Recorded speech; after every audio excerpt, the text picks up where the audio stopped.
Hey there folks, John here from Biddy Kong's Quest, and this is my first video in my new office, which is actually just a basement. We just moved house recently, and I still am getting everything set up. I'm sure you can kind of tell that, but I wanted to try to make it look somewhat nice, just for this first video. But more on that later, perhaps in another video. I'll give you guys a tour of the game room whenever I get it set up, because everything is still in boxes right now. But more to the point, that's not what this video is about. This one is about my recent trip to Southeast Game Exchange. And if you don't know what Southeast Game Exchange is, it's this really awesome convention that happens in Greenville, South Carolina every year. I was planning on going last year and I had to cancel my trip just because of some stuff that came up. So this is my first year that I've actually been able to go, and man, I was not disappointed. It was an amazing experience. We got to meet up with some of the people that I've met over the years on YouTube, and just really had a great time, had some great pickups. So I wanted to take you guys on a tour through what that experience was with me. This is going to be a pretty long video as my pickup videos go, and I'm going to come back here and there throughout and make some commentary on things I was doing, stuff I was picking up, people that I was meeting, stuff like that. So it's going to be a big adventure kind of video, and here we go.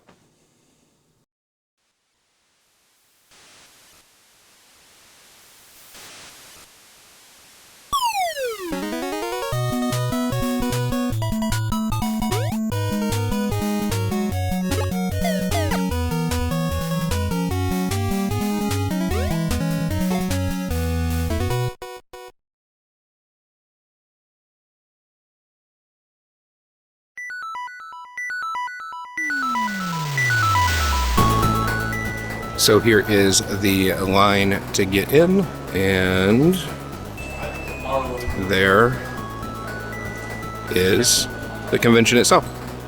I cheaped out, didn't get the VIP ticket, so we were waiting until 10 o'clock. Other people got to go in at 9 if you bought the VIP thing, but it seems like most of the people did the normal one.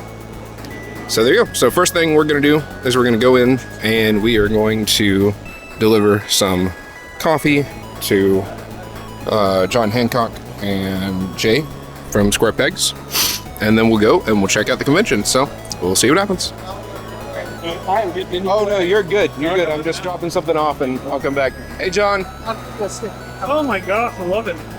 Oh, thank you. Yeah, that one right there is yours. Thank you. Okay, so I'm just going to interject here real quick. You may have noticed that I had coffee for 2 people. One of those was John Hancock, who you heard, and I just didn't have the camera pointed at the moment. The other one was Jay from Square Pegs, and I actually did record myself giving that coffee to Jay, and actually had him kind of introduce himself. I figured that'd be a nice way to just kind of kick off the video and start my tour of the show floor, just talking to the couple people that I kind of knew from, you know, online interactions and stuff like that. And, you know, I thought that'd be a really nice way to start the video. But this should be a lesson to anybody. Always make sure that the camera is recording before you shoot something that you can only record once.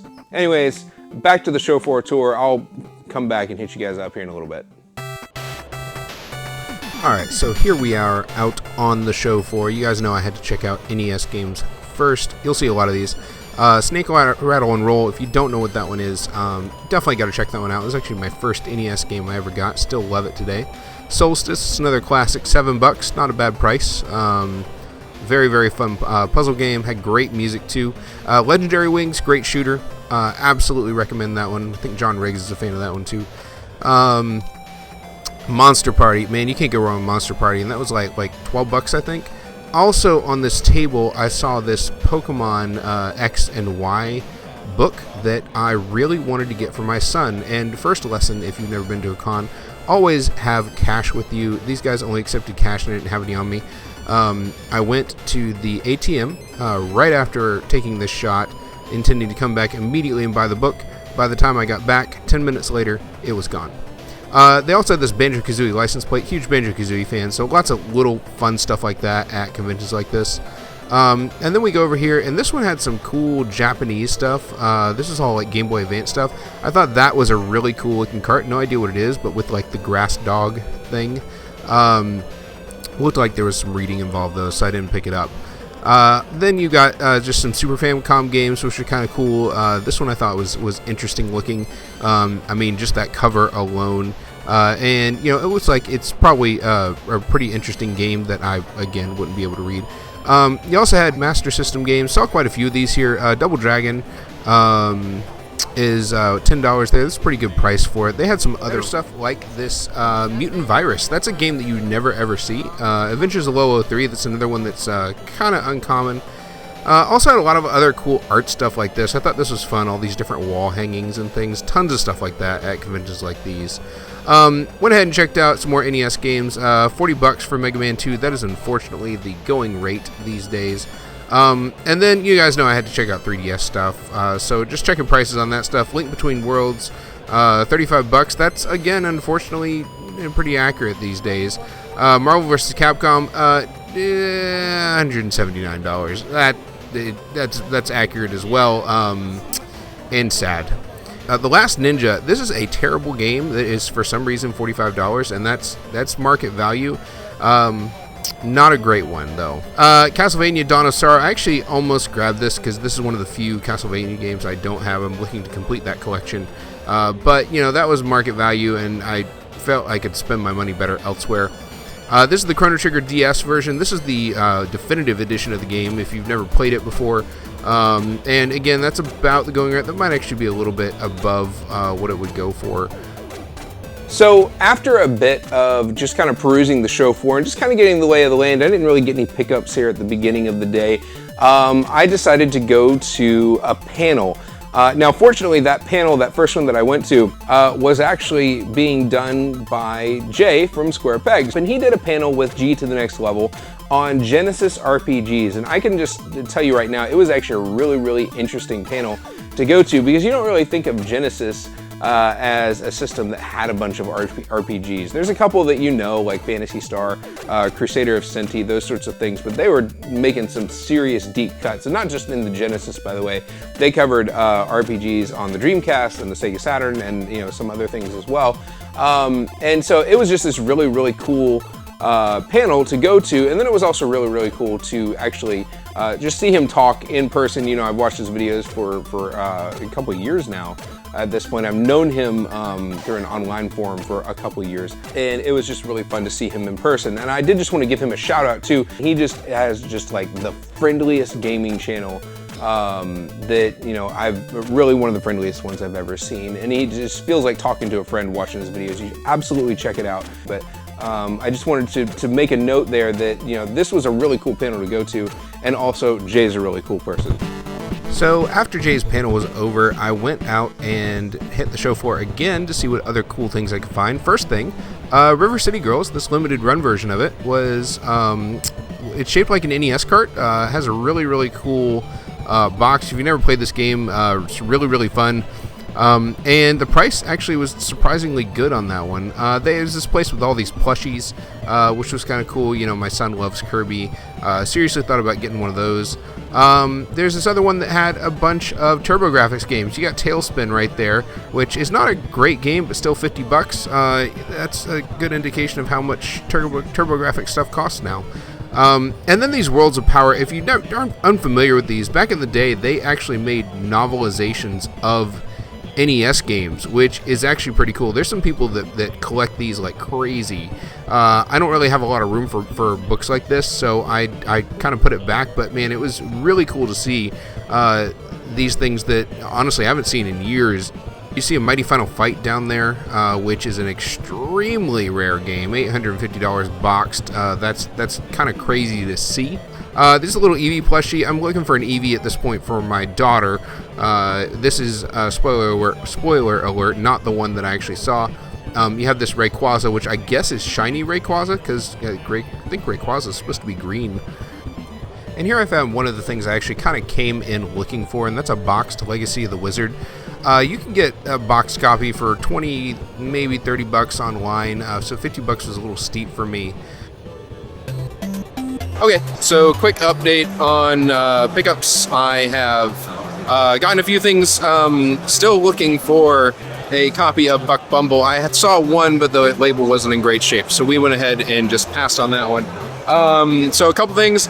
Picked up John Hancock's new Genesis game, Block'em Sock'em. He signed it right there, so that was pretty sweet. Really excited to try this one out. You guys know I love my homebrew. I also got a bit box for my sculptor's cut. So Jesse, the sculptor's cut that I got from you now has a bit box. And for anybody who doesn't know what that is, this is like a really, really nice protective case. And they're usually, I don't know, I want to say they're like 20 bucks or so because they come with the printed artwork and everything like that. Just like this really, really, really nice case. And the lady had a bunch of them selling them for $5. So I went and got one for my sculptor's cut because, you know, that thing deserves to be protected. What else? Did I get anything else? Nothing else yet, but we're going to try for a Buck Bumble. I got to get a couple things for my kids, so there will definitely be more pickups, but that's the update for now. We're going to go hit the show floor and see what else we can see. And here we go. Now we're talking. All games on this shelf, $10. We're looking at the bargain bin. This is where we live, guys. Strider, great game for the NES. A little janky, but super fun. Shadowgate for $10. I mean, dude, that's a steal. That's an amazing game. You also had some 3DS games. I was shocked to see Metroid Samus Returns for $40. I'm pretty sure that's below market value. Pokemon Y, I thought about grabbing that for my son. He's a huge Pokemon fan, but $55, eh. Alright, let's talk about King's Knight. So King's Knight, everybody thinks that roguelikes and roguelites are like a thing that we do now. King's Knight actually is a roguelite, and nobody knows it, so everybody thinks it's a terrible game because they don't know how to play it. Adventures of Lolo 2 for $40. I almost picked that up. I do not have that one, and I'm kind of on the lookout for it, but I wanted to save my money. Battle of Olympus, dude, I should have grabbed this. I really should have. You can see I pulled it aside there, and actually I went back and I put it back later. 1943, been looking for a good copy of that, and then an absolute pristine copy of Xanadu, which is really cool. Probably should have grabbed that too, but again, money only stretches so far, and I had a long way to go. So now here's a Clay Fighter Sculptor's Cut. I actually have one of these. I'll talk a little bit more about that later. But we also had a bunch of Virtual Boy stuff, which is pretty cool. There's a $105 price tag on that Wario Land there. Don't forget that. Keep that in mind for later. And here is the big boy, Chrono Trigger. This is just for the box and manual, which is absolutely insane. I have a personal copy of this. I really want to complete it, but man, at this price, it's just a tough sell. So it was at this point that I decided to take a break from the show floor, go out, just kind of get some air, and I actually ran into Jay and another friend of his, Mort from Mort's Garage, who were kind of getting ready for Mort's panel that was about to start. Now, I didn't know Mort before this. I actually had never heard of his channel before, but I just want to give a special shout out to Mort. I mean, he's a much bigger YouTuber than I am, but check out Mort's Garage if you haven't. If you like my pickup videos, stuff like that, I mean, he puts some of the most effort I have ever seen into pickup videos. His editing style is really great. He has great timing, is really a ton of fun. But more than that, I just wanted to say, you know, he also made this a really, really good experience because, you know, I met him, went to his panel, and then later on, after the day one show was over, I didn't get any footage of it, but we all went out to dinner at a place. I kind of was standing outside, didn't really know a whole lot of people, and, you know, the people that I did know weren't there yet. So until they got there, you know, Mort was coming in, and I said, hey, can I sit at your table with you, and, you know, just hang out? And he let me, you know, join his group of people that, you know, he knew, and I just had a really great time just hanging out with him, you know, for that hour or so. So I just wanted to say thanks to him for making me feel super welcome in a place where really I didn't know anyone. But anyways, back to this panel. This was actually a really, really fun panel that he did, and I'll let him explain what it's about. So, I have a lot of games in my collection, in my garage, that I have every full intention of playing, which I have played them all. And we go through them and we try and find, is this game actually good or is it terrible? Now, you only have two options. Is the game garbage or is the game gold? You can't be in the middle. It's all or nothing, because that's how the world works. That's how the internet works. Someone's terrible or they're God.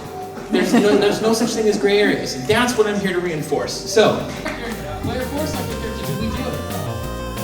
Did we do it? Player 1, press pause to start. Player 2, just come on.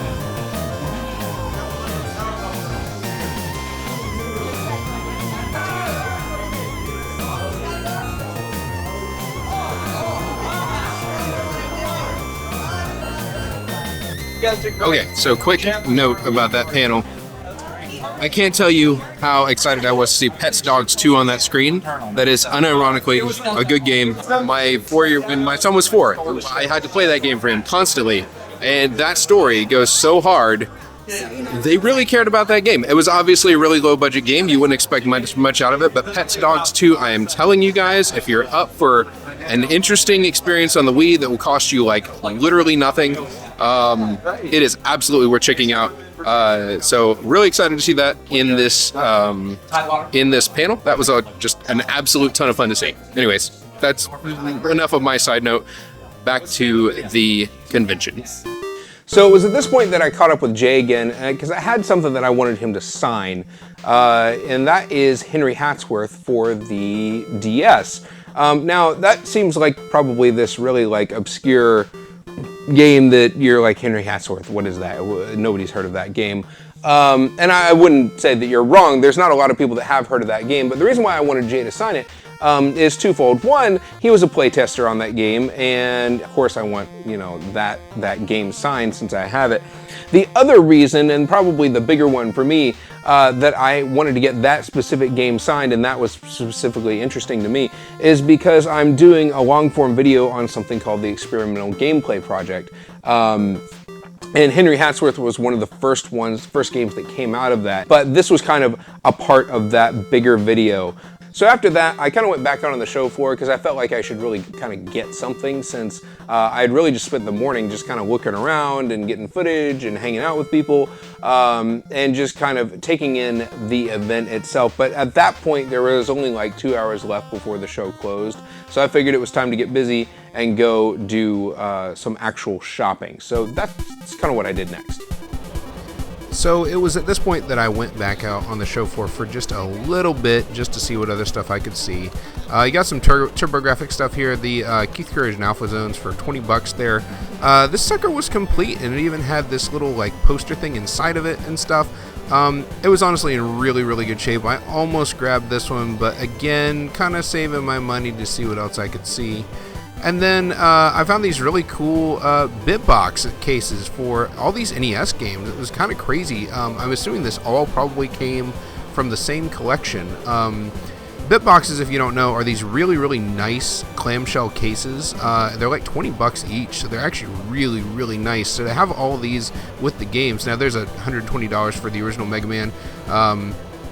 Unfortunately, that's the street price, but it was really cool to see all those bit boxes there.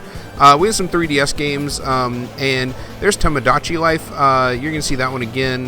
Majora's Mask for $30. That's not that bad.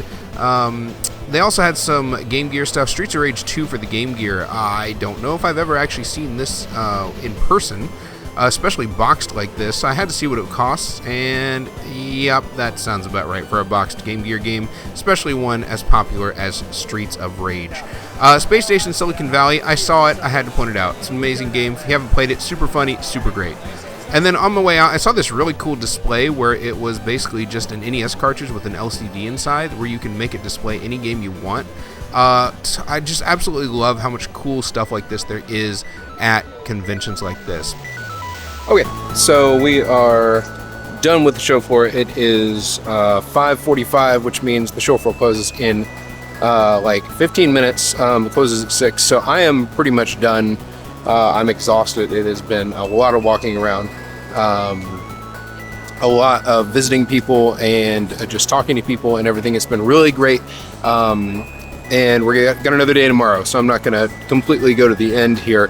But I did get a couple more pickups. So first off, I found this booth in the corner that didn't seem like they were really a game store. It just seemed like some people that maybe are locals or whatever, and they were just selling just a bunch of random stuff that they had. So they had a $5 bin. I got an extra NES controller. Being a speedrunner, I go through a lot of buttons and things on my NES controllers.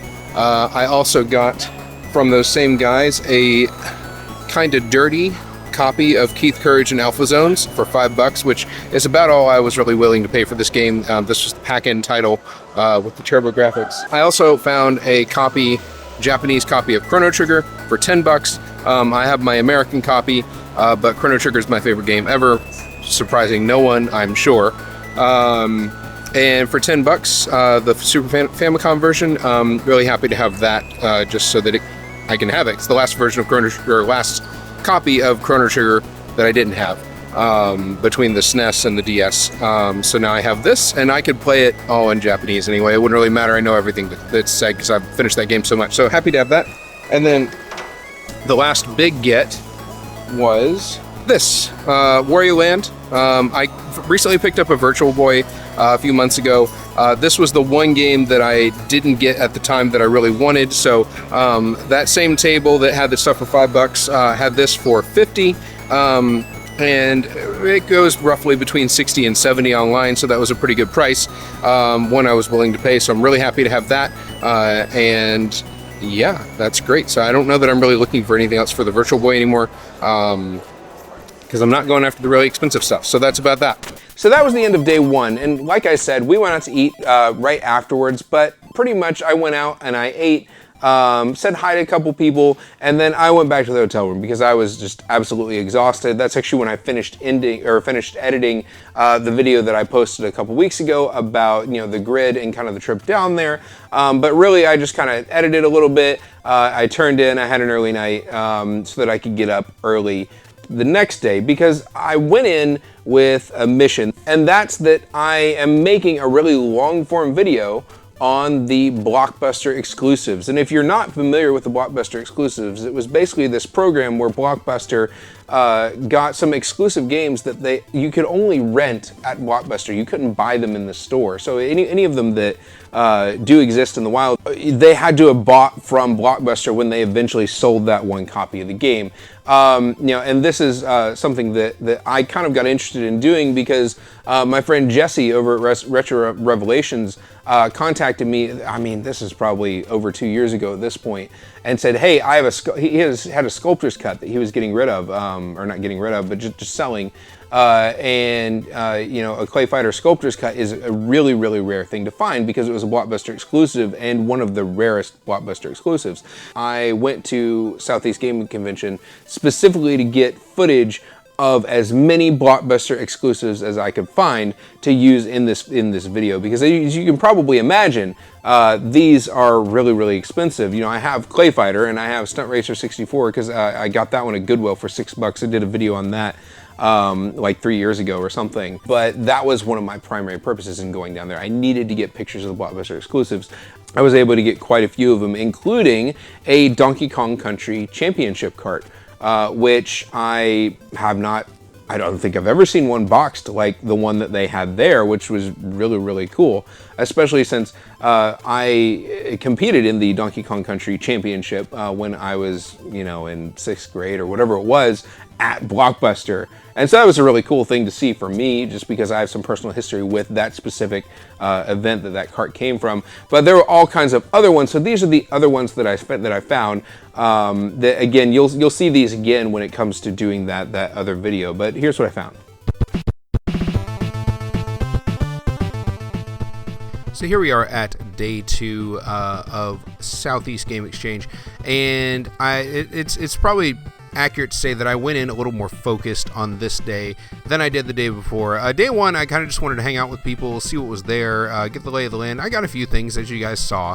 And, you know, today I kind of went in and just looked at some stuff at the beginning. There's a Sega Pico there. You hardly ever see those. They're these really cool wrapped systems, GameCubes. That controller was absolutely sick right there. And then the NES there was also really, really cool. Love the custom systems at this booth. It was just a ton of fun to look at. They also had a bunch of other boxed N64 games that they didn't have out the day before, and that's kind of fun about day 2. A lot of times merchants put out stuff that wasn't there before. Snowboard Kids is a fantastic game. Shout out to that game. It's kind of like Mario Kart for the N64. Not a lot of people know about it. I had a Buck Bumble here that I saw. Now this one, they wanted $30 for. I wasn't really wanting to pay that price for one in this condition, so I went ahead and just put it away and moved on. Here's another Tamagotchi Life. This was the most consistently priced game. I think almost every time I saw it, it was $40 at the convention. There was just no like wiggle room on this one at all. It was really just kind of weird to me. Another Legacy of the Wizard. This one was just a box and a game. I almost bought it, but it didn't have the manual. The box was in really great shape, though. And then, out of nowhere, I finally found that copy of Buck Bumble I'd been looking for. Would you guys do both of these for $45? This one would have to be cash. Okay, I have cash. Yeah, it's no problem. Great, thanks, man. Thank you. Then there was this booth that had these used systems, but they were like pristinely wrapped in like cellophane, which I've never seen before. I just thought it was really kind of cool looking. And then I saw just a Holy Grail, which I was not going to pay $200 for. Little Red Riding Hood Zombie Barbecue, which is just as insane as it sounds. You can probably see why it didn't sell a whole lot, and thus the high price tag. But if you've never checked this out, watch a video on this game. It's absolutely insane. And then while perusing this other little table in the corner, I just kind of had a random mishmash of stuff. Nothing I was super awful interested in, but, you know, it was interesting to look at. Got a Game Boy printer there. I saw this little forlorn-looking GameCube, and I decided to ask about it. Have you guys tested this GameCube? We have not.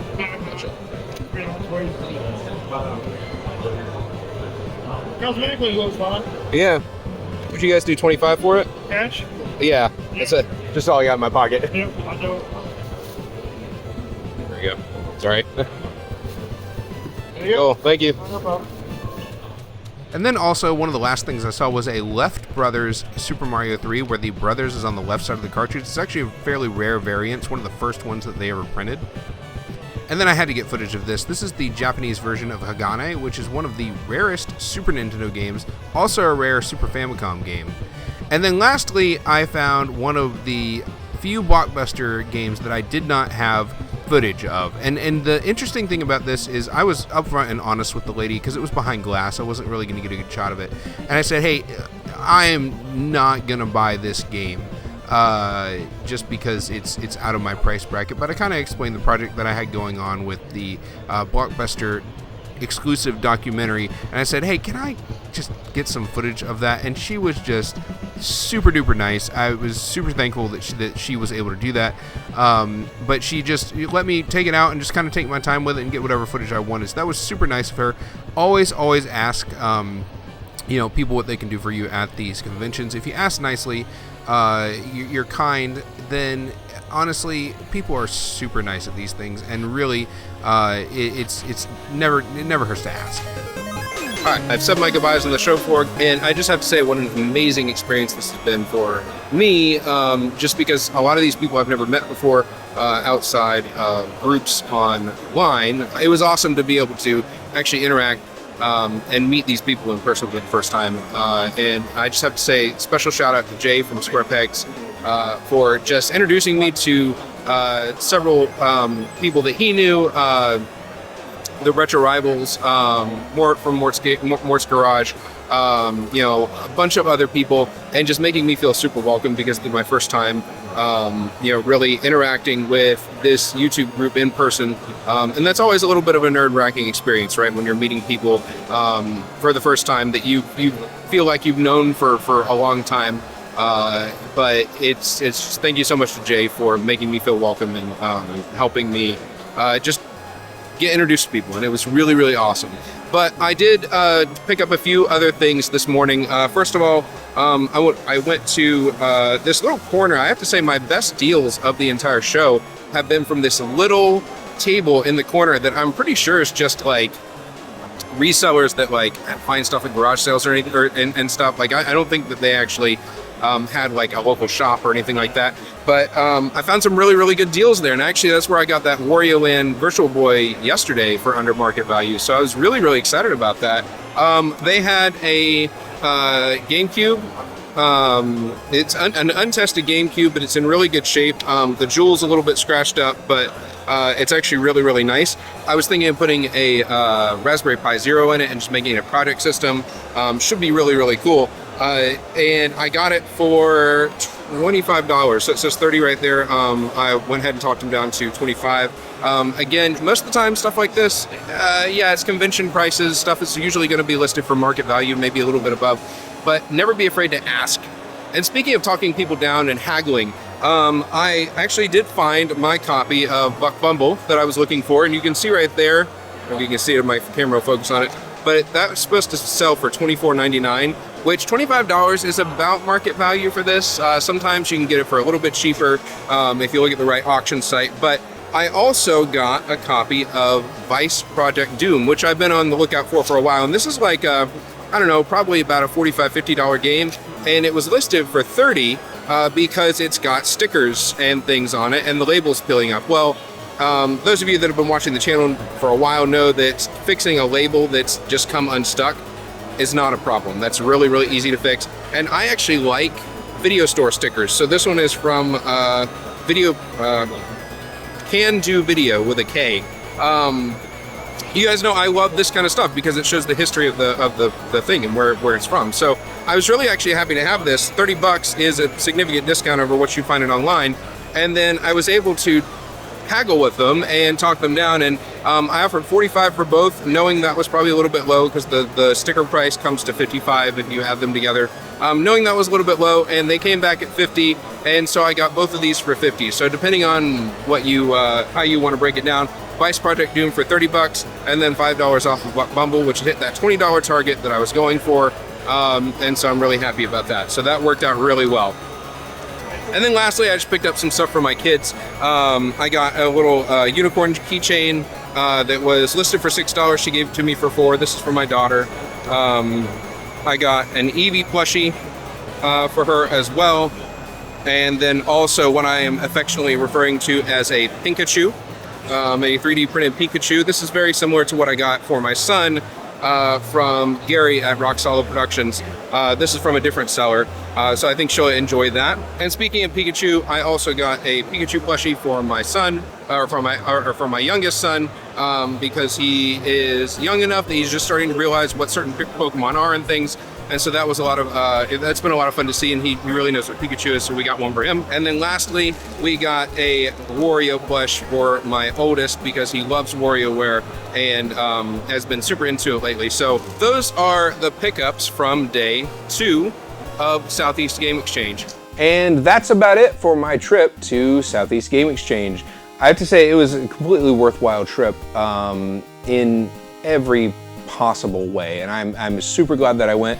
And I'm really looking forward to going back next year. So if you guys enjoyed this video and this kind of format, this is a new thing I'm trying out with pickup videos, doing the live stuff, doing the commentary over top of the B-roll, and then also doing these kind of segments in between. Let me know if it was interesting. I'll definitely start doing pickup videos like this in the future, having the commentary in between, and trying to make them a little bit more interesting that way.